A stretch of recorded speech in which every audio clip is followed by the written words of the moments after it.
Saya ingin mengulik tentang capres dan yang sedang viral di negeri Wakanda dan menjadi pembicaraan masyarakat luas. Dalam pemilu negara Wakanda kembali menyuguhkan para capres mengusung dagangan yang sama setiap 5 tahun sekali, yaitu janji negara yang sejahtera. Kali ini jualan lebih menyasar ke Gen Z, yaitu anak muda usia 18 sampai 40 tahun yang berjumlah sekitar 60% dari pemilih atau target market pemilu. Satu hal menarik dari Gen Z adalah mereka lebih suka hal praktis dan gampang, tertarik apa yang mereka lihat. Sehingga salah satu pasangan capres di Wakanda muncullah dengan ide politik santuy. Persaingan yang biasanya adu ide dan gagasan politik dan strategi bagaimana memajukan bangsa dirubahlah menjadi adu joget dan kreativitas animasi. Capres yang dituduh terlibat kerusuhan Mei 1998 di casing sebagai capres imut, padahal cara jalan sudah tidak sehat karena sudah tua dan tidak fit lagi layaknya anak muda. Kalau istilahnya biasanya bakso dijual pakai kuah, ini baksonya digoreng agar matang dan menarik perhatian Gen Z. Sebuah strategi cerdas yang memanfaatkan kelemahan Gen Z yang dianggap mereka sebagai generasi yang mudah terpesona, mudah lupa dan memaafkan, dan mudah terpengaruh hal baru. Alhasil cukup ampuh, capres imut selalu paling tinggi suaranya dalam setiap survei di negeri Wakanda. Untuk meraih Gen Z, capres imut bahkan mengambil anak presiden sebagai cawapres yang usianya masih di bawah 40 tahun dan masih Gen Z, agar lebih acceptable bagi Gen Z. Strategi ini tentunya bagus dan berhasil di awal ketika masyarakat menganggap sebagai marketing dan menarik, sehingga viral di medsos, terutama banyak yang menari lucu di TikTok, termasuk Menteri Erick Thohir dan artis-artis ibu kota. Namun taktik ini hanya bisa dipakai sebagai appetizer, karena setelah itu muncullah kesadaran Gen Z bahwa masalah negara Wakanda tidak akan selesai dengan menari secara imut. Apakah nantinya rakyat yang minta kesejahteraan bisa menahan lapar dengan menari lucu dan imut sepanjang hari? Apakah negara Palestina yang berperang melawan Israel bisa selesai ketika presidennya menari dengan gemoy? Terlebih, apakah kemiskinan di negeri Wakanda akan punah ketika presiden dan cawapres menari secara imut? Memilih presiden dan cawapres hanya dengan kriteria imut dan lucu sebenarnya adalah pembodohan terhadap Gen Z. Gen Z dianggap mudah terpengaruh media yang tidak punya logika. Memilih presiden tidak dilihat dari kompetensi dan prestasi, tapi dilihat dari casing luar. Bahkan ada pepatah memperingatkan kita semua tentang hal ini. Jangan beli buku dari melihat sampul halaman depannya saja. Don't buy a book by its cover dalam bahasa Inggris. Karena sampul depan yang bagus belum tentu isinya bagus pula. Agar supaya buku itu mahal harganya, dibuatlah sampul depan yang indah dan tebal dan buku yang mewah. Padahal isi buku itu tidak menarik. Hal yang sama dibuat oleh konsultan marketing pasangan capres imut, membuat casing yang menarik dan sellable untuk menutupi isinya yang outdated. Agar terlihat menarik, capres mengambil anak Gen Z sebagai cawapres agar dapat dukungan menggunakan kekuasaannya. Sebenarnya hal tersebut sah-sah saja selama mengikuti batas-batas aturan dan etika yang berlaku.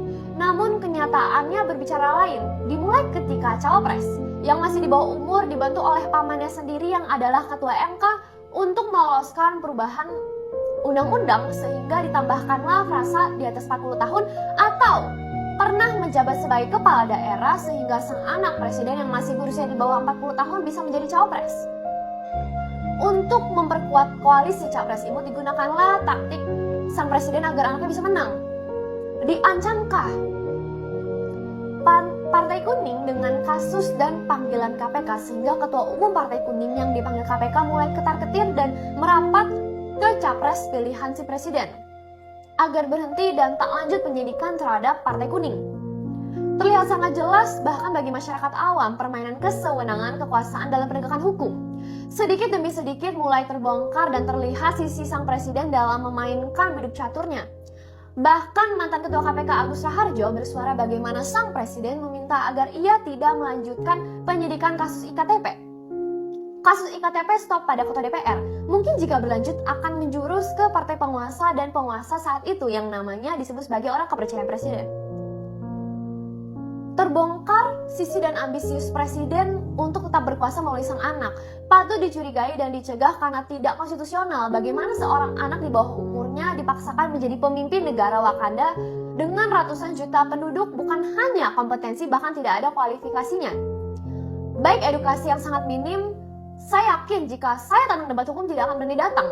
Ciri-ciri orang karbitan adalah menjawab pertanyaan wartawan dengan pertanyaan balik, itu strategi mengalihkan perhatian atau diversion. Saya diajari oleh ayah saya strategi pembicaraan itu sejak sekolah dasar dan bagaimana si cawapres berusaha keras memakai topeng agar tidak bisa dibaca raut wajahnya apakah sedang sedih, senang, atau sedang marah. Selalu menandakan topeng apa yang dilihat bukan apa yang ada dalam hatinya. Jelas seperti buku, coba membuat sampul depan yang bagus untuk menutupi isi yang tidak menarik. Pasangan capres lucu ini juga mendapatkan keuntungan dari presiden yang bawa serta 9 naga dalam dukungan finansial karena berjanji akan melanjutkan proyek besar. Sang presiden yang mana mereka sudah banyak menaruh modal dan tidak mau rugi dan berhenti di tengah jalan. Juga, jika berhenti di tengah jalan selain rugi secara keuangan, ada kemungkinan besar diusut KPK dan Kejaksaan terhadap kemungkinan korupsi dan gratifikasi atas markup nilai proyek.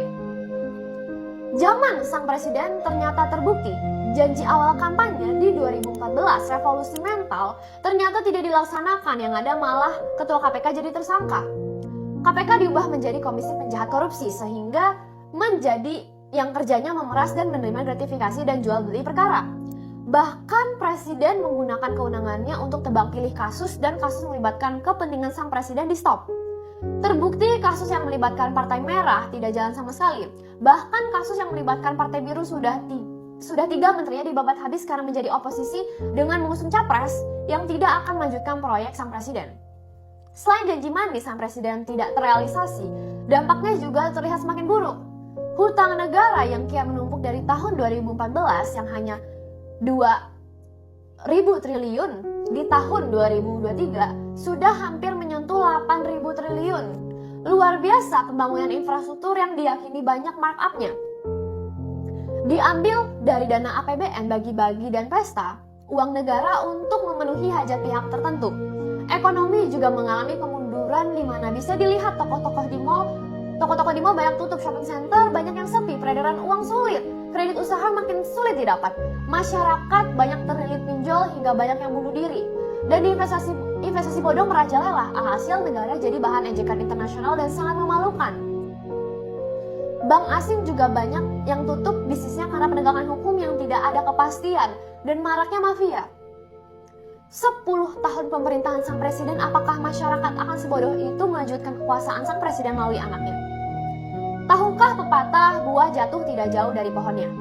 Kalau bapaknya saja tidak kompeten mengelola negara, apakah kiranya anaknya yang masih belum punya prestasi akan mampu memimpin lebih baik daripada bapaknya? Buktinya beberapa perusahaan yang dimiliki saja belum tikar. Jual makanan saja tidak laku, apalagi mau membagikan janji-janji kepemimpinan. Jadi wali kota aja belum selesai 5 tahun udah mau langsung lompat menjadi cawapres dengan privilege jabatan sang ayah jadi sebagai presiden. Tidak malu memamerkan jabatan dan tidak malu tidak punya prestasi, yang penting menari dengan imut.